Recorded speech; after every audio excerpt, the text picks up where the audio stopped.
Kochi metro മൂന്നാം ഘട്ടത്തിന്റെ വിശദമായ പദ്ധതി രൂപരേഖ തയ്യാറാക്കാൻ പഠനം തുടങ്ങി. ആലുവയിൽ നിന്ന് നെടുമ്പാശ്ശേരി എയർപോർട്ട് വഴി അങ്കമാലിയിലേക്കുള്ള മെട്രോയുടെ DPR തയ്യാറാക്കാനുള്ള പഠനമാണ് ആരംഭിച്ചത്. ഹരിയാന ആസ്ഥാനമായുള്ള സിസ്ട്ര MVA consulting India private limited ആണ് കൊച്ചി മെട്രോയ്ക്ക് വേണ്ടി DPR തയ്യാറാക്കുന്നത്. 1.03 കോടി രൂപ ചെലവഴിച്ചുള്ള DPR 6 മാസത്തിനുള്ളിൽ സമർപ്പിക്കാനാണ് നിർദ്ദേശം. 17.5 കിലോമീറ്റർ ദൂരത്തിലാണ് മെട്രോ പാത ആസൂത്രണം ചെയ്യുന്നത്. കുറച്ചു ദൂരം ഭൂഗർഭപാതയായിരിക്കും. DPRന്റെ ഭാഗമായി വിപുലമായ ഫീൽഡ് ഇൻവെസ്റ്റിഗേഷൻ, സർവേകൾ, എഞ്ചിനീയറിംഗ് പഠനം തുടങ്ങിയവ നടത്തും. DPR പഠനത്തിനുള്ള ചെലവ് കേന്ദ്ര ഭവന നഗരവികസന മന്ത്രാലയത്തിന്റെ സെൻട്രൽ ഫിനാൻഷ്യൽ അസിസ്റ്റൻസ് സ്കീമിൽ നിന്നാണ്.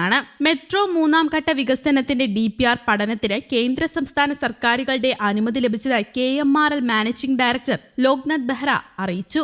ഈ വികസനവുമായി ബന്ധപ്പെട്ട് പൊതുജനങ്ങൾക്ക് ആശയങ്ങളും നിർദ്ദേശങ്ങളും സമർപ്പിക്കാമെന്നും അദ്ദേഹം അറിയിച്ചു. നിലവിലെ മെട്രോ ഘടനയിൽ നിന്ന് വിഭിന്നമായി ഭൂഗർഭപാത ഉൾപ്പെടെയാകും മൂന്നാം ഘട്ട മെട്രോ തയ്യാറാവുക. 6 മാസത്തിനുള്ളിലാണ് DPR തയ്യാറാവുക.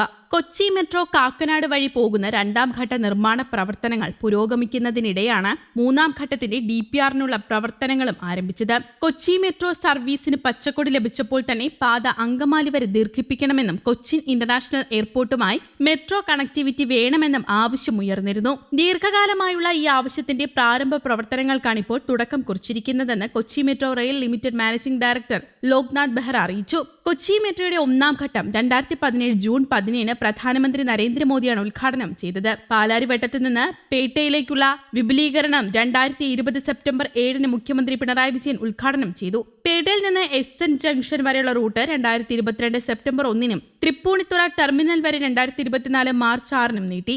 ഇതോടെ കൊച്ചി മെട്രോയുടെ ഒന്നാം ഘട്ടം പൂർണ്ണമായി. കൊച്ചി മെട്രോ മൂന്നാം ഘട്ടം പൂർത്തിയാകുന്നത് വഴി കൊച്ചി നഗരവും വിമാനത്താവളവും അങ്കമാലിയുമായി നേരിട്ട് ബന്ധിപ്പിക്കപ്പെടും. ഇത് യാത്രക്കാർക്ക് കുറഞ്ഞ ചെലവിൽ സുരക്ഷിതമായ യാത്ര ഉറപ്പാക്കും. പുതിയ പാതയുടെ നിർമ്മാണ പ്രദേശത്തെ വാണിജ്യ വ്യാപാര മേഖലകളിൽ വലിയ ഉണർവുണ്ടാക്കുമെന്നും വിലയിരുത്തപ്പെടുന്നു.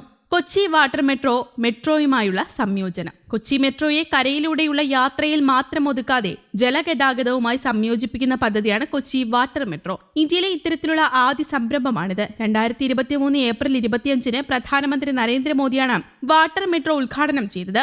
വൈറ്റില മെട്രോ സ്റ്റേഷനും വാട്ടർ മെട്രോ ടെർമിനലും തമ്മിൽ നേരിട്ട് ബന്ധമുണ്ട്. കൊച്ചി വൺ കാർഡ് ഉപയോഗിച്ച് മെട്രോ ട്രെയിനുകളിലും വാട്ടർ മെട്രോ ബോട്ടുകളിലും യാത്ര ചെയ്യാം. വാട്ടർ മെട്രോയിൽ ഉപയോഗിക്കുന്നത് പൂർണ്ണമായും ബാറ്ററിയിൽ പ്രവർത്തിക്കുന്ന ശബ്ദരഹിതവും പരിസ്ഥിതി സൗഹൃദവുമായ ബോട്ടുകളാണ്.